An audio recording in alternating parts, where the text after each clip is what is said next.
This episode is sponsored by Free Market Kids. Join the league of families who are transforming family time into unforgettable Bitcoin learning experiences. With our Hodl Up Bitcoin mining board game, you're not just playing, you're building bridges, creating memories, and unlocking the brilliance of the future one block at a time.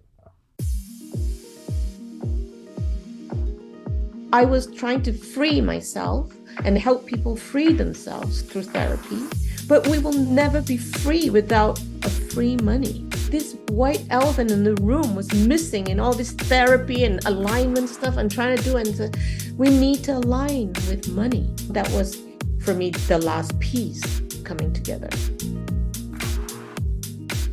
Hey everybody, welcome to Untitled Chapter. Before we dive into my conversation with our guest today, I want to share with you a very exciting project, the Untitled Chapter Women's Retreat. The mission of this retreat is to create a nurturing sanctuary where women in the Bitcoin space can connect with each other, recharge batteries, find grounding, and form deep friendships so that you don't feel so isolated where you are, sharing the potential of Bitcoin with the world while keeping an eye on the fiat system. This retreat is going to be absolutely amazing. I am partnering with the Yucatan Project in Mexico. The details will be rolled out later this week. Keep an eye out on Twitter at Orange Hatter Pod. I'll give out more information as they are finalized. Spaces are very limited and they're going to fill up fast. So sign up for it when the registration opens and I will see you in Mexico. And now we're going to continue with our podcast. Here is my conversation with our wonderful guest today. Hey, Gillian. Thank you so much for coming to Untitled Chapter. I'm so glad you're here, and I can't wait to dive into your stories. Oh, thank you for having me. Let's start by just giving us a little bit of your background. Many years ago, 55 years ago, I was born in Malaysia. I was raised there till I was 13, and my parents sent me to Singapore to study because they have a better educational system. It was in English, not in Malay. So I was there for my secondary school, we call it, under the English system. But then I went to college in the States because I wanted to study film, and there wasn't film in Asia or in England. But I didn't tell my parents I was going to study film. They wouldn't have allowed me at that time. So I did go to New York all by myself, really looking forward to finding the America I thought I knew from the cinema, from the films that I saw growing up. But I didn't find that. And most of the films at that time were set in California anyway. I thought about going to California or even Boston for film school, but then somehow something asked me to go to New York. So I went to New York, the toughest place at that time. But I think New York really helped to toughen me up in a way, in many ways, my own security, safety. I started learning Chinese when I was there in Chinatown because NYU was is still very close to Chinatown. I was basically ethnically Chinese, but I never grew up learning or speaking. I spoke some Cantonese, like home Cantonese. My family is Hakka, so they spoke to us. My grandparents spoke to us in Hakka, but we would answer in Cantonese. So I met some people in Hong Kong in the film industry and became good friends with them. And that gave me this whole dream that I was nurturing at that time. I thought, I want to live in Hong Kong. I want to be in the film industry. I want to be with these people I see on TV all the time. So I went to film school and I started studying Chinese in Cantonese, actually reading Chinese characters in Cantonese so that I could read scripts in Hong Kong. So when I graduated, went to Hong Kong, worked for 2 years on one of the films where I was working and filming in Spain. 2 events, live events took place that just got my attention and said, you have to pay attention to these. I was 21 at that time. I graduated early, kind of typical Chinese. Let's finish your education as fast as possible, save money and start working. So at 21, when I was abroad in Spain, working on a film, 2 events took place that made me really have to think about myself. And it was about coming out, actually, as a lesbian at that time. But it was so frightening. It was 35, how many? 35 years ago.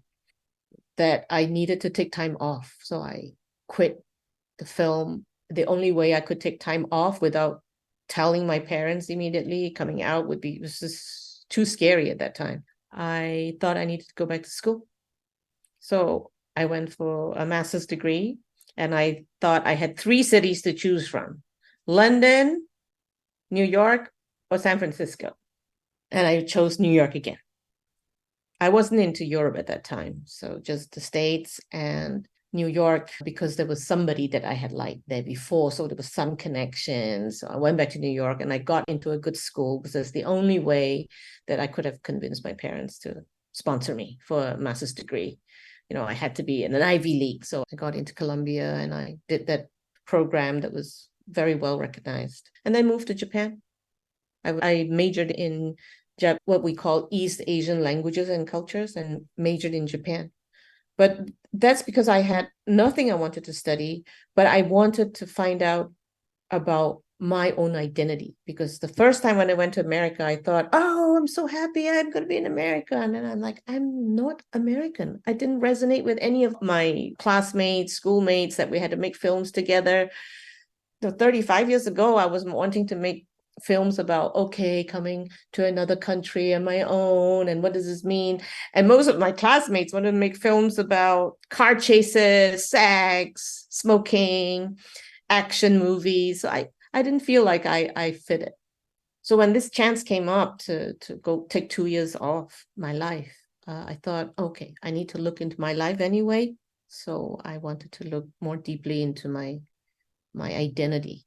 So I thought, I'm Asian, I guess, but I only speak English. Well, I could only read in English at that time, and some Malay, but Malay I didn't identify with. So I went to Japan and say, the Japanese are Asian, but they're so different. So I wanted to understand what it was to be Asian from their perspective. So I did my master's in that, went to live in Japan for a year, loved it, learning about Japan and Japanese culture. There's so many things. I felt like the language, the culture gave me, how would I say? They kind of made real some human experience that I would have had, but now there is a word for it. Now there is a group of people who lived around these concepts. So it was really nice. I felt at home in many ways, and yet totally a foreigner in Japan. And then I met my first partner there.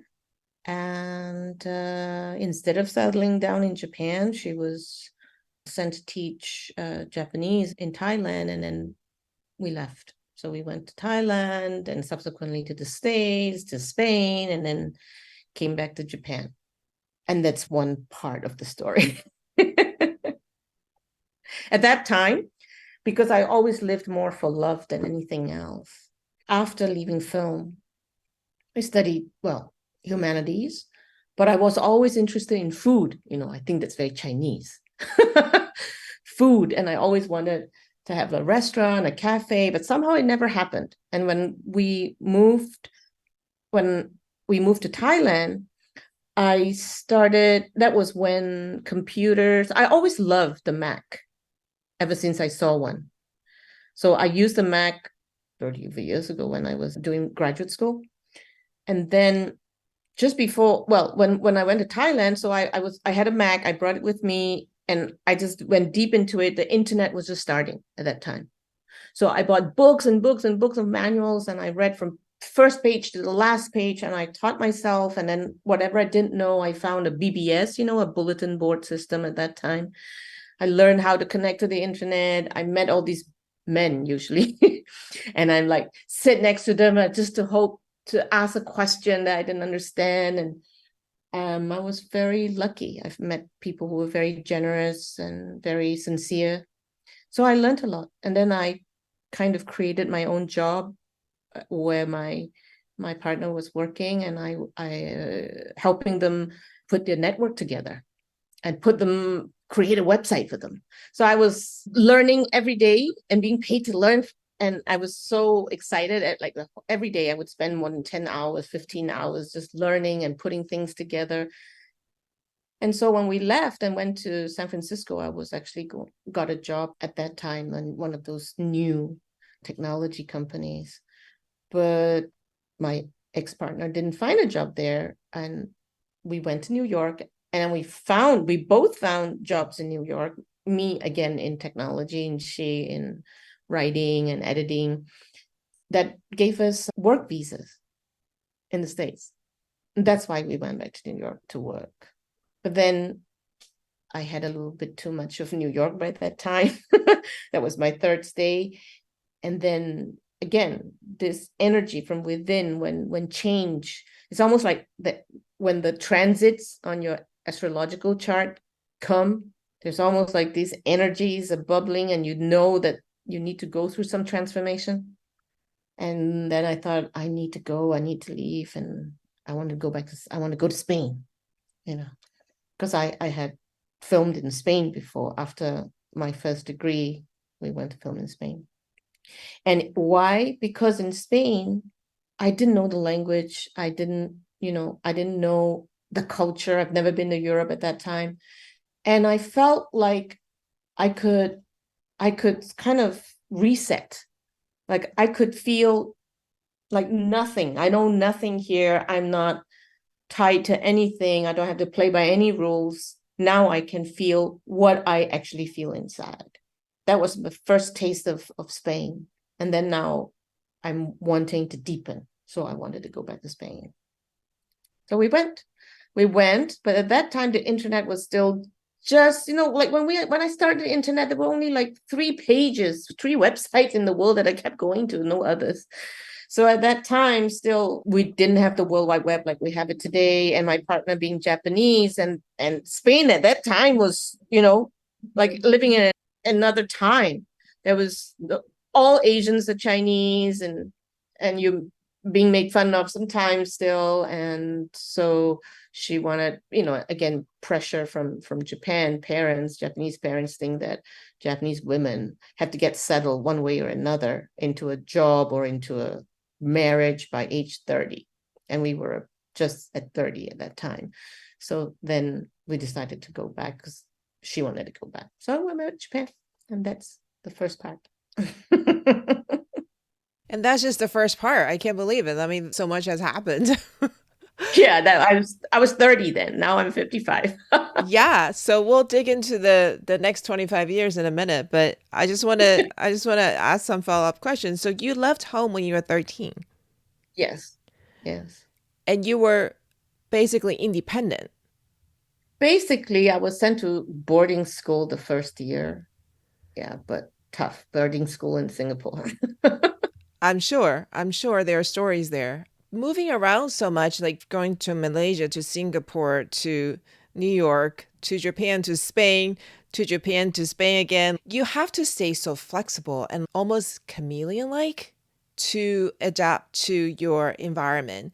Talk to us a little bit about that. That must have been a personal struggle, or was it just very easy? In your story about adapting to the internet in those early days, when a lot of people were questioning if it was a real thing to begin with, and you were already deep diving.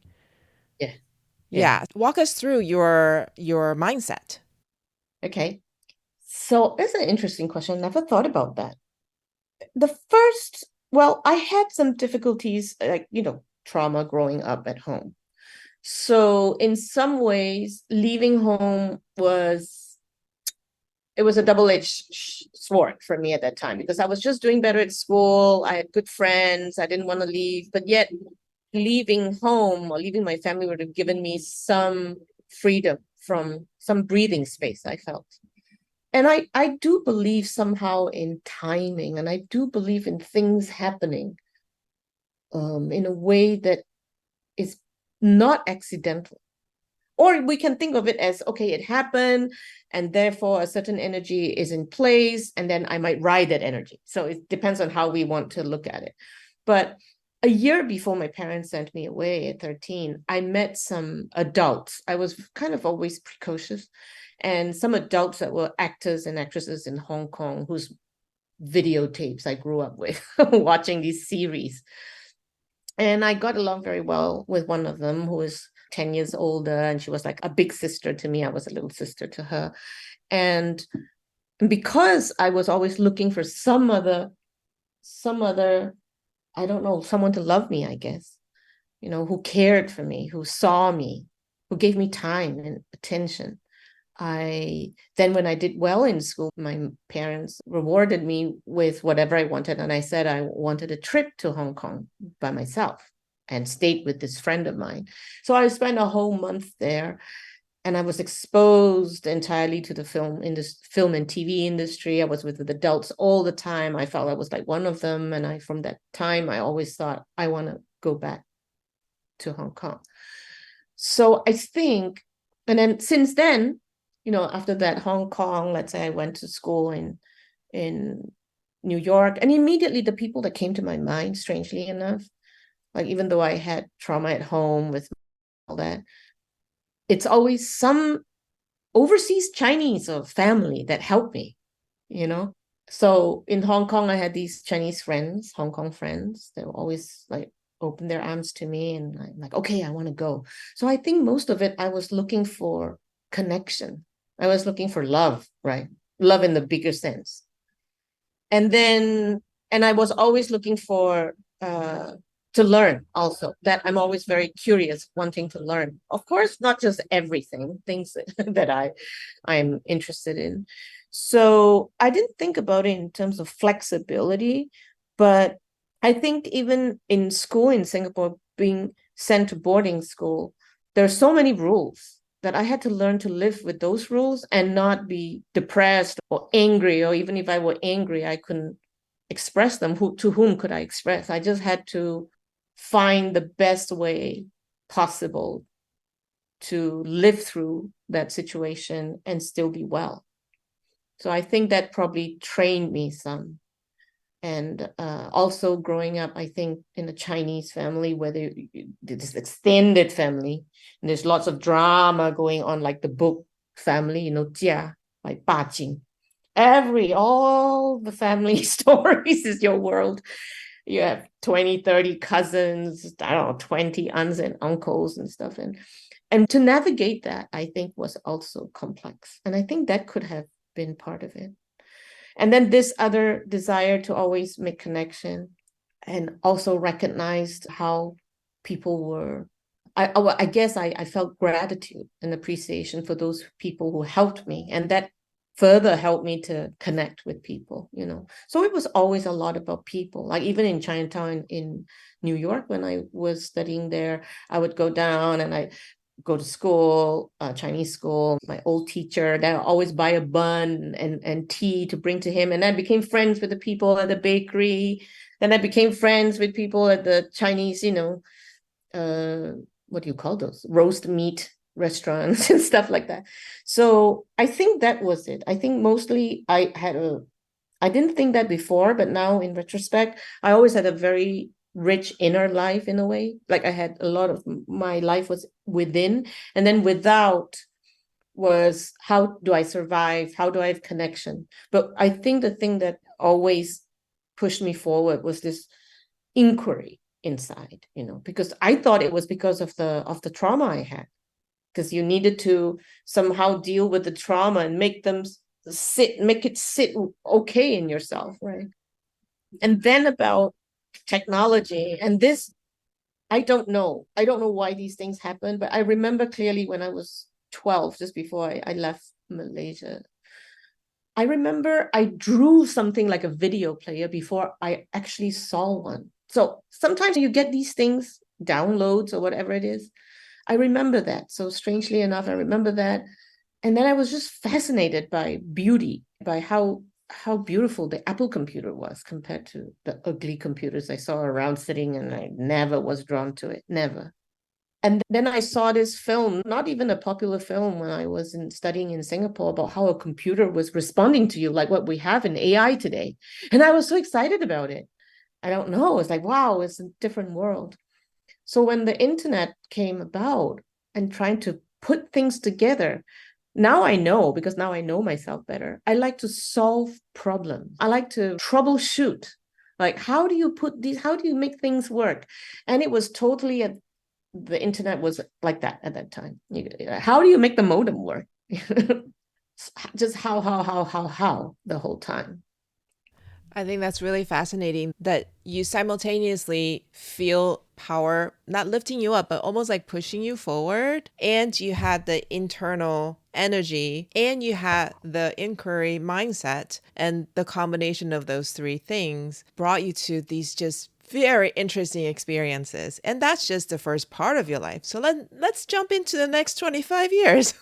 Give us a sense. What did you do after that? What did I do? So after we got back to Japan, I was again in new place. What am I going to do for work? Again, oh, should I have a cafe? Like I love that.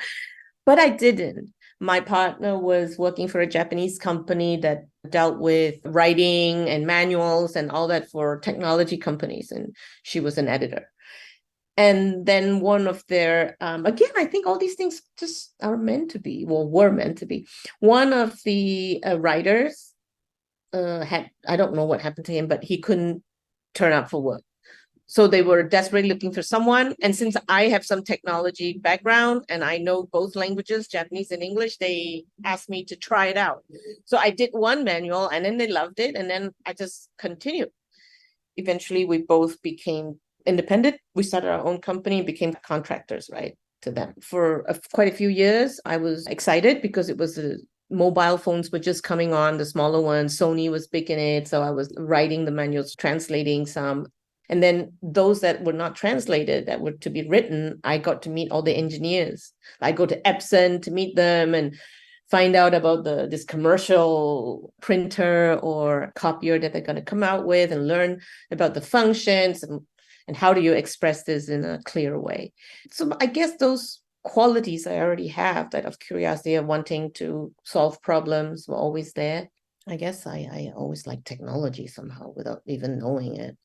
And then we made pretty good money at that time. Imagine today, you wouldn't, right? You have automatic translation, but even though Japanese is very hard to translate. But after a few years, I thought, okay, now I'm like 31 or 2 or something like that, or 3. No, 34 by that time. It was like, okay, I've done the thing that I'm supposed to do. I grow up, I go to school, I do well in school, you come out, you get a job, you make sure you can support yourself, you find a partner, and it's like, okay, I've proven myself. And then, but what now? I don't feel like I'm elated. Like I like part of my work, but I don't like other parts of it. And all this energy I put into it, how many people actually read the manual? So I thought, my life, why am I putting my life energy? And again, there was another one of those turning points.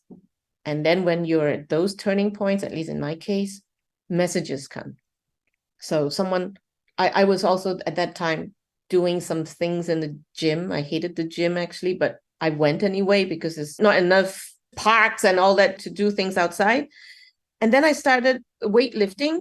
And then I thought, this doesn't feel right. I don't know how to use. And somehow when I do a squat, my thigh started to hurt. And then that's all coinciding during this period. And my cousin, who's a doctor, mentioned Pilates. My ex-partner's friend mentioned Rolfing.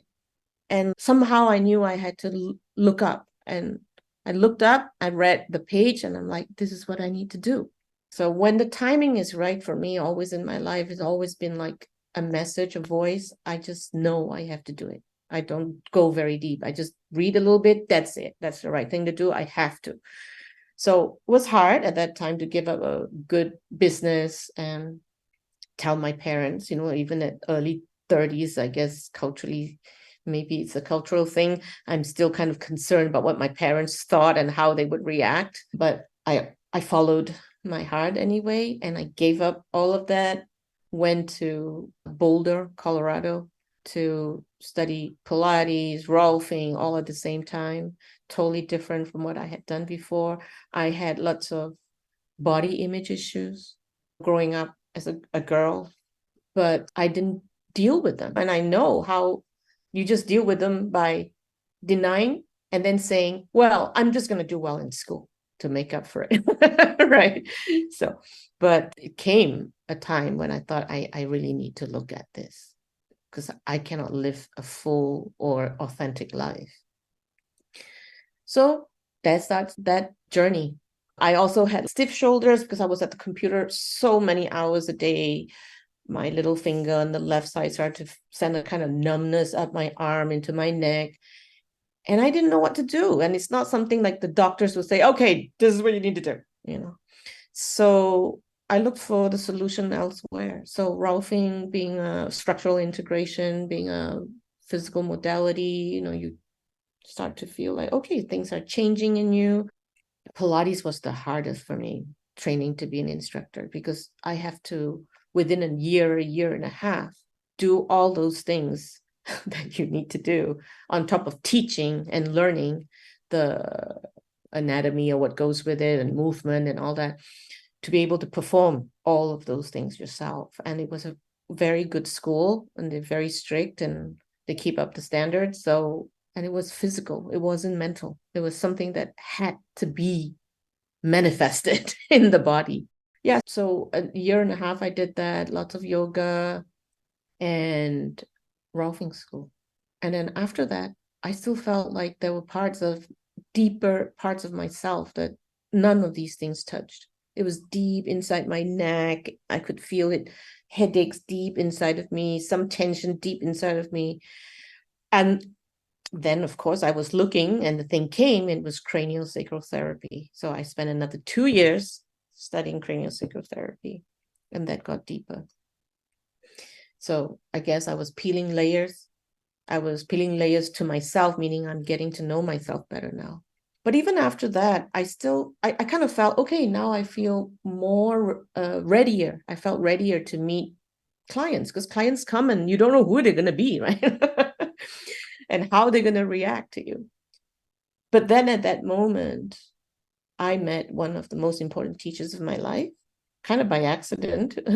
Again, no accidents. I was doing craniosacral therapy that was put together by someone called Franklin Sills, and he was visiting from England to Boulder to teach a cranial course, and the wife was coming. So I only knew her as the wife, Franklin's wife. And she was going to teach a 3-day workshop called Coalescence of Compassion. And I asked my teacher in Boulder, I said, should I do this workshop? What is this workshop about? He said, well, she's fantastic. You should do it. But then I was really attracted to these words, coalescence of compassion. So I did do the workshop. 3 days, I sat there just crying. Yeah, it was like, it wasn't that kind of, it wasn't like that. It wasn't sobbing. I was seated there, present, and tears just rolled down. And I understood it as a resonance, a strong resonance when you hear truth that you don't hear normally. And you see this person in there in front of you, and you can see something you never saw. It's a kind of presence. It's a kind of being able to hold the field and to be with the 20 over of us there in that workshop in a way that I had never seen, never experienced. And it moved me so much. So I thought, I want to study with this person. And I thought I could do something that's related to cranial, but that course didn't run. And the only thing she was doing was a master's in psychotherapy, in Buddhist psychotherapy. And I'm like, psychotherapy? No, I don't want to study psychotherapy. 2 years. And on top of that, another year of clinical practice or something. I thought about it. I was still looking for courses, but there wasn't. And then 1 or 2 weeks later, I thought, oh, if Maura, her name is Maura Sills, if Maura is going to teach a singing class, I would go. So why wouldn't I go for psychotherapy, whatever it is? So I said, okay, I'll go. I decided, I applied and I went. And this course was in England, in Devon. So another 2 years plus another year of practice to write my dissertation. And it was the most important thing I did, I think, at the timing too, when I've done a lot of things and this needed to come into my life to integrate everything. And only after that experience, because it wasn't just a mental learning, it was all about embodiment. It was really living the things that you would read about the experience. It was only after that course that I felt, okay, now I am ready to meet anyone in my practice, that I felt I would be able to handle in a sincere, truthful, responsible way that met my standards of being a therapist. And then that would be another part of my life, because after that I was still in Japan, because I went to England and came back to Japan, traveling many times in a year. And then I separated from my first partner. And then the third part would start. I was 40. When was it? I was 42. Wow, I'm just mesmerized by your stories.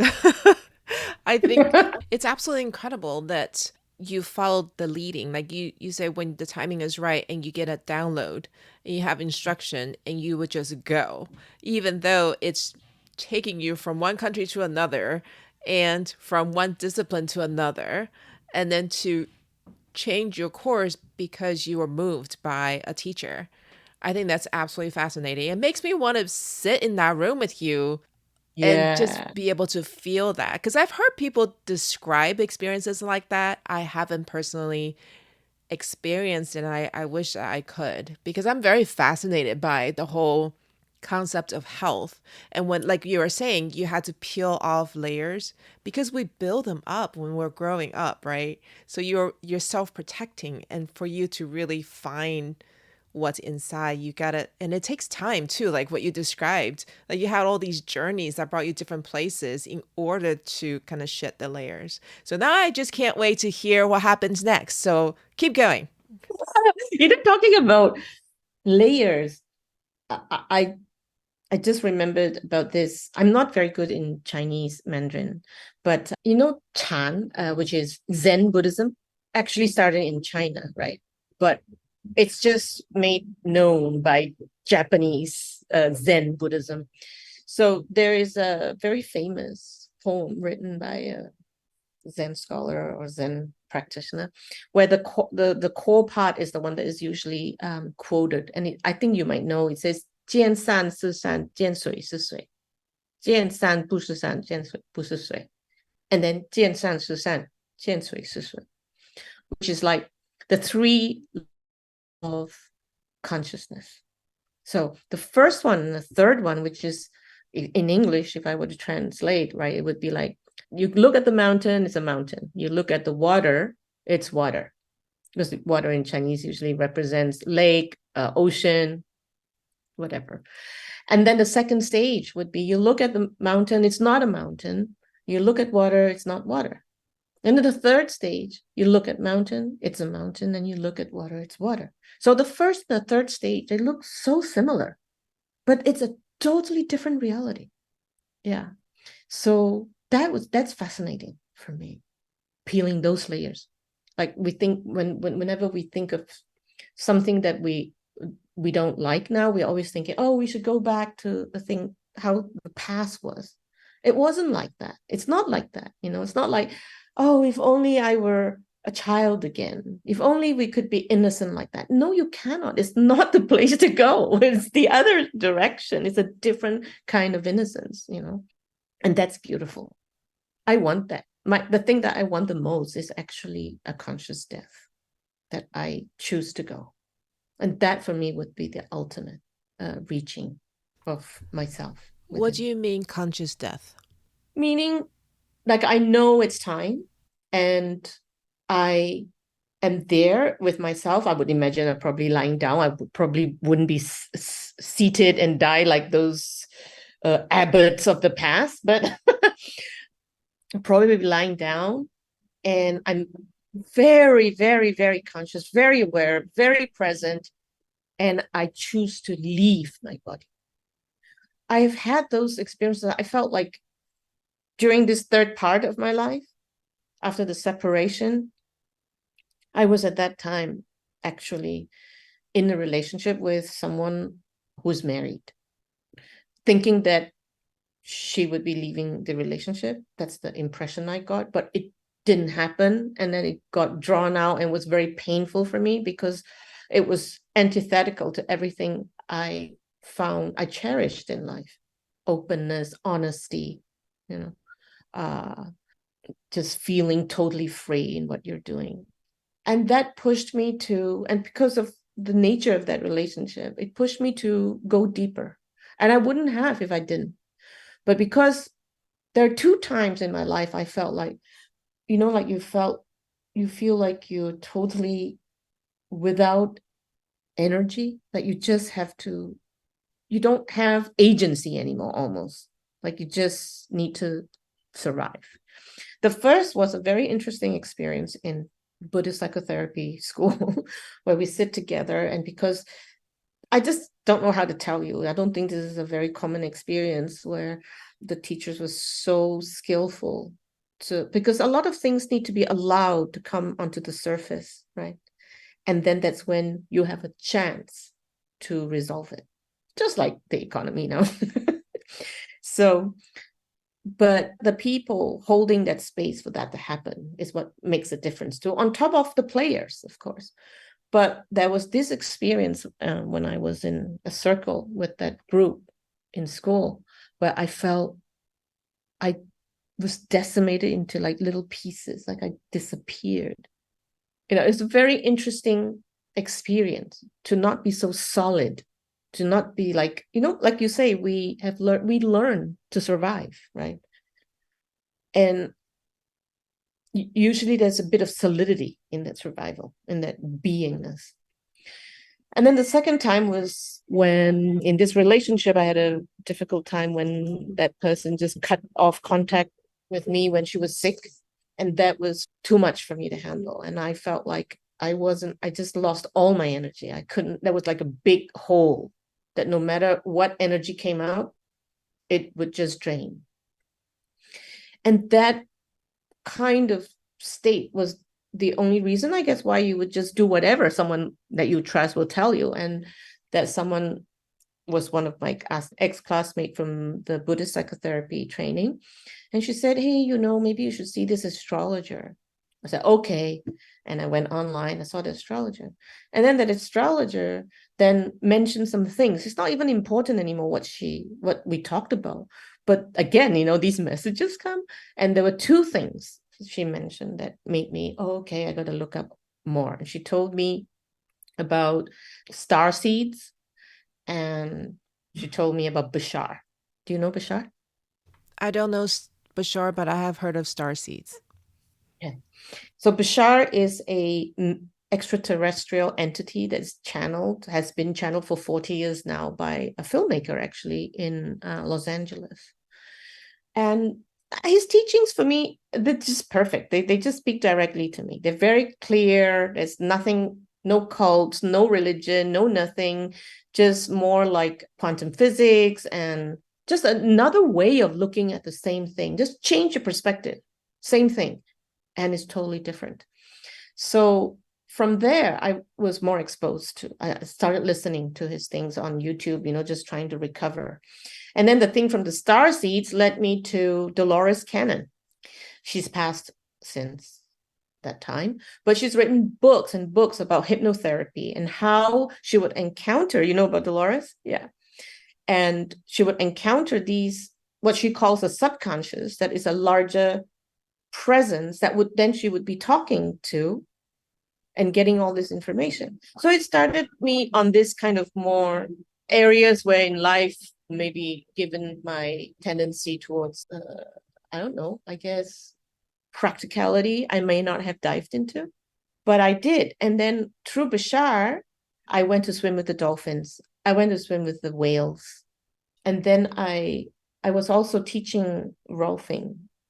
But then I met somebody while I was teaching that told me about ayahuasca. Actually, there was the second time I heard about ayahuasca. The first time was when I was in Rolfing school and I visited Brazil, but it didn't speak to me at that time. But then this second time, I thought, oh, it's time. And then I asked, and it was in Peru. So during those few years, I was intensely doing all these kinds of things. I went to do all kinds. Bruce Lipton, you probably have heard of, The Biology of Belief. I did the Psych K thing that he recommended. I just went everywhere. And I did shamanic studies, went to Esalen, did a lot of other things, tapping, all kinds of things. And 5 rhythms, which I love also. Do you know about 5 rhythms? It's a kind of dance where you really can transform through it. Yeah. So it just totally now opened my life to something else, but I thought they were all necessary to make my life more well-rounded and fuller. And during one of these classes, the Psych K class that Bruce Lipton recommended, where was I? Don't remember, somewhere in the States. It was during that time I had done a death and dying workshop in the shamanic studies, where you could go and help those people who had not moved on to move on. And then right after that, I did this workshop, and this workshop is about reprogramming yourself. And I was very much into being deep into myself, and I already know how to get into the cranial state by that time. So those few nights when I was doing the course at night, I could will my energy to leave my body. Yeah. And I had done some hypnosis work too. And in the hypnosis, sometimes you can also feel that kind of leaving. So then I felt like, wow, I can will myself. So I start to learn to how can I fall asleep in a different way? So those things. And when I felt, okay, there is a way where I can, and in one of the hypnosis, I was leaving my body when I died in that life. Because this is Michael Newton's work on hypnosis and what is it called? I forget now. Journey of Souls, I think, the book about what you're learning as a soul. So the hypnosis always brings you to your death. So in that death, I could literally feel my energy leave my body. It was very embodied. So I remember all of this. I put things together, and during those few nights, I felt like I could actually leave and come back, leave and come back. Not far. I'm not those that where you go astral traveling and come back. No, it was really real here. Like I would go maybe up to the ceiling. I'm like, oh, my hand, is it going to go through the ceiling? Things like that. But it was very real. So that's what I like to do when I know it's time. Very, very fascinating. I think we're going to have to do a bonus episode to dive deeper, because I just think that this area is very mysterious and a lot of people probably have a great misunderstanding of the experiences you're talking about. So we'll do a deep dive on that in a different episode. But so I feel like your life has prepped you to the point where you're going to encounter Bitcoin. Totally. Let's talk about that. So actually, it was a third encounter that I listened, because that was when I wanted something. I needed something. But I remembered the first time, because I'm so into computers, many years ago, probably in 2011 or 10, I don't know. Somebody asked me, hey, do you want to do this mining thing? I said, what? Like, what do I have to do? I said, oh, you have to keep your MacBook on the whole time. I said, the whole time? No. No, I'm not going to. It's going to kill my MacBook, I thought. So I didn't do it. And then the second time, I was already a therapist, and someone asked if I would take Bitcoin for therapy, and I mean for Rolfing or something, and I said no. Because I'm like, what Bitcoin? What am I going to do with it? I don't know. It's too much trouble. And then the third time was when it was very late. It was 2020. I was living in Lisbon then, and the pandemic started. I moved with my current partner, after 6 months in Lisbon. I said, no, we need nature. We moved to live in Bali for a year. During that time, I was thinking, oh, something's not right. What's going to happen? Like, something's just not. I've been asking, like, hey, which bank should I put my money into? Because this money thing is not small. It's not a small matter in a Chinese family. It's central. And I always pushed back on investments, things my parents, my family, my sisters were interested in. It never felt right to me. And every time I try to do something, I would fail. So I said, no more. And then I thought, never. I'll just keep my money in the bank, right? I didn't know about inflation. I mean, I did, but I didn't know everything at that time. So I thought, nothing. And I can't just invest into any fund or any company because I don't agree with the things they're doing. So I'm like, what do I do with my money? Just leave it there in a term deposit. And I let that happen for like 20 years. I was once rich and then I wasn't anymore. And then I was like, what do I do? Which bank should I put my money in? It's going to collapse. So then I asked a friend who was more into these things, and he mentioned Bitcoin. This time it was different. Bitcoin, that's it. It's like when I heard Pilates, Rolfing, or when I met Maura. And then he sent me 2 videos. They're not even the best videos, like Raoul Paul, not the right person for Bitcoin, but it didn't matter. I just listened and like, this is it. This is it. So I know nothing because I had stopped being in technology for a long time, going into these alternative medicine or therapies. And I just had to start from scratch. So every day in Bali, while I was gardening, I was listening to podcasts nonstop. So many holes. But immediately I thought, this is the right thing to do. And immediately I bought some. My friend held my hand and showed me how to use Kraken. And then it was December in 2020. And then the price was just going up like crazy. But then I thought, I have to do that. I have to get my money out. And because I've lived in so many countries, I had bank accounts in so many countries. And the more I wanted to take out, the more difficult I realized it was going to be. They wouldn't give me my money. I was like, what? Like, why do you ask all these questions what I'm going to do? Right. So, but I was able to, and I was very lucky. I just put everything into it, everything. Because that's the only way I felt I didn't have to worry about what's going to happen.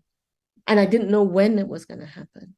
And it felt so right that with this money, we can finally be free. So I was trying to free myself and help people free themselves through therapy.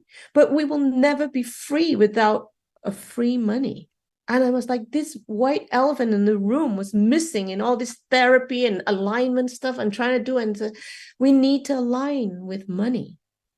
And so that was actually, for me, the last piece coming together. Although probably money is the first piece for many people, but it's like it had to come last for me. I'm like, this is it. This is the final alignment needs to be made. We cannot, right? The Buddha was able to do it. But how many people can be Buddhas? He had to go through he lived in a time of manipulated money. Even though he had it, but it's still, he was worried about, concerned about other people. And he was looking for a way within, right, to find happiness and peace and equanimity in that world. And he found it, right? And he taught us, he gave us the teachings. But imagine if that money part was taken care of, how much easier, how much, well, not necessarily that we would do it anyway, because it's still a choice. Because I gave a presentation this year in a small Bitcoin conference retreat in the Philippines, in Boracay Island. And I did one on Bitcoin and spirituality. So I took the teaching, the 4 Noble Truths, the Buddha's teaching, where the 4th truth is the Eightfold Paths, the Noble Eightfold Path. And if you look at all the Noble Eightfold Paths, Bitcoin or sound money like Bitcoin can help you really more easily achieve 5 of them.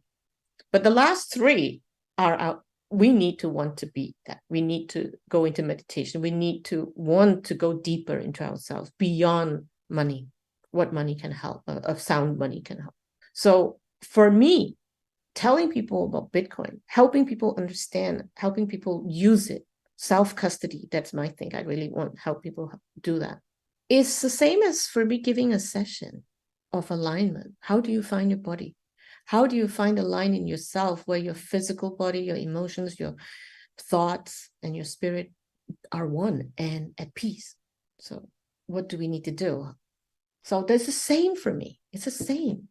I have never heard of Bitcoin described in that way, that is the final alignment. So I want to dig deeper about that, because I love the way you explain it in terms of spirituality, because I think in America, there's an epidemic of anxiety. So many people are on antidepressants and whatever else they're doing to cope with anxiety.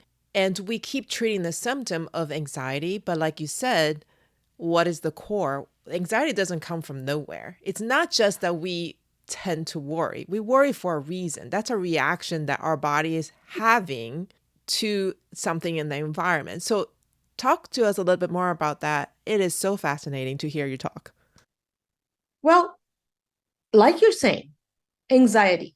Just take me. I feel like I'm pretty lucky. I'm not born into a lot of wealth, but I was never wanting of anything, right? My parents gave me what I needed, maybe even more. And I have my whole body. I'm not missing anything. So, but even then, I know I earned some money.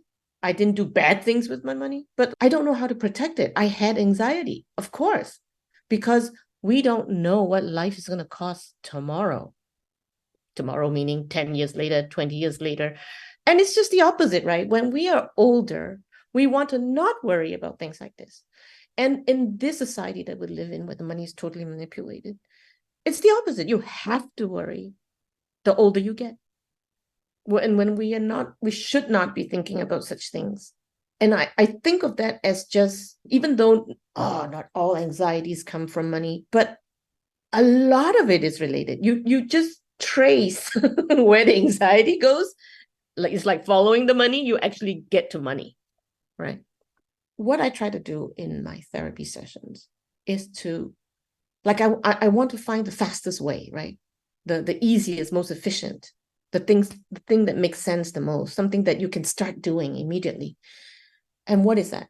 Well, anxiety and all sorts of inner discomforts, physical as well, they come from a place where we feel a lack of resource, whether it's inner resources or outer resources.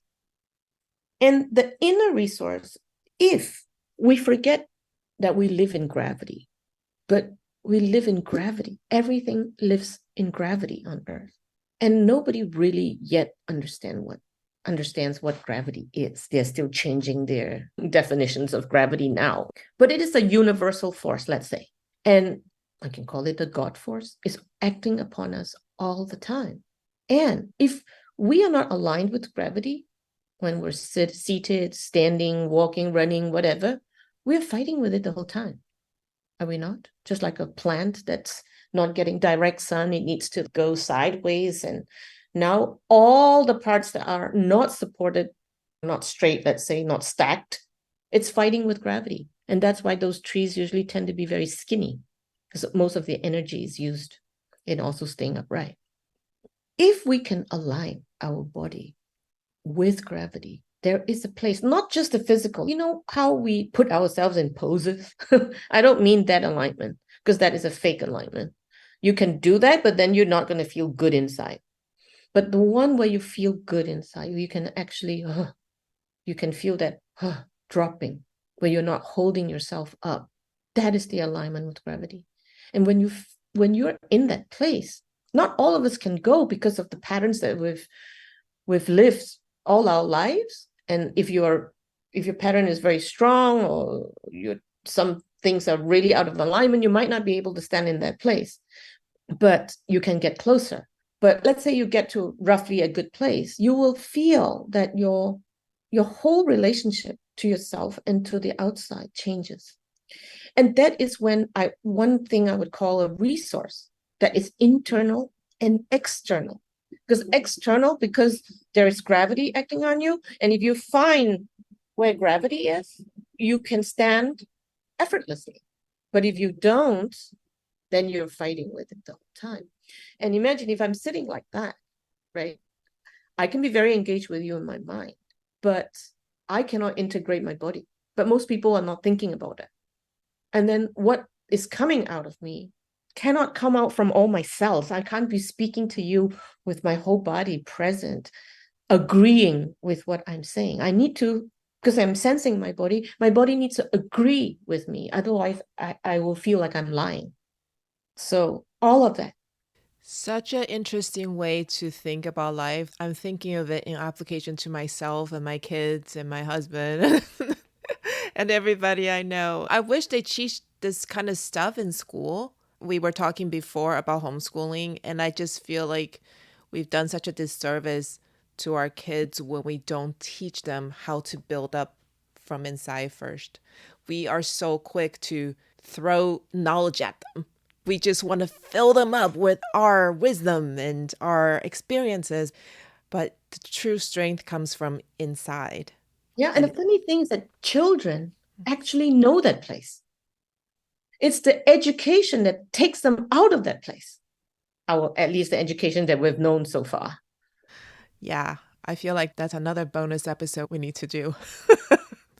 Okay. I'll send you some photos of what alignment looks like. You see it because it's something we know and we recognize. It's not something new you have to learn. It's almost like, oh, of course. It's like that, me sitting there. It's like, of course, in that workshop of 3 days where I was trying, kind of like that. And I feel like Bitcoin is there in that alignment. But I haven't found people in the community to speak to about this. How? Because I guess Bitcoin is still so new.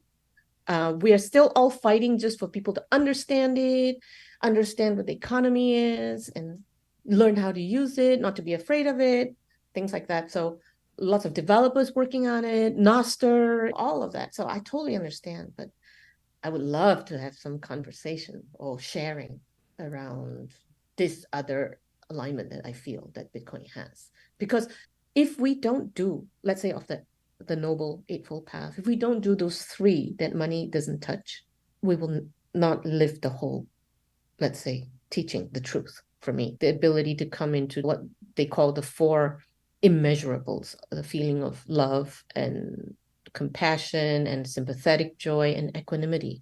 These things money can't bring you. It can help you. It can help you go there. But unless you decide to do that work, we don't go there. So for me, hey, we have Bitcoin. How come not everyone's going there? Because if you have no Bitcoin, I understand. We have so many problems to deal with, so much suffering in the world.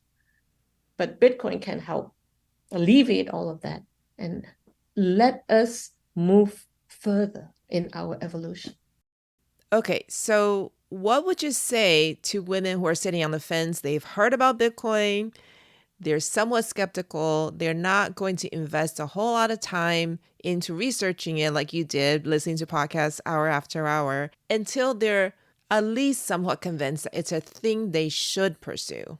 What would you say to them? Actually, for me, especially for women, my current partner, Paula, now, she actually has a meetup group in Lisbon for women to help give that space for them to ask the questions that they have and stuff.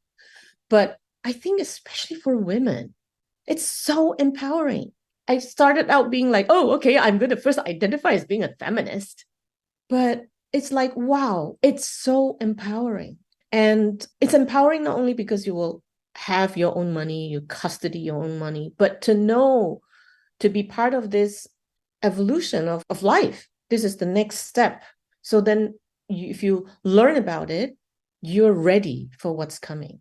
Even if it's not Bitcoin, let's say. If there's something better, it would be some other thing, right? But we'll be going in that direction. But the thing is, because I'm a therapist, I always think this.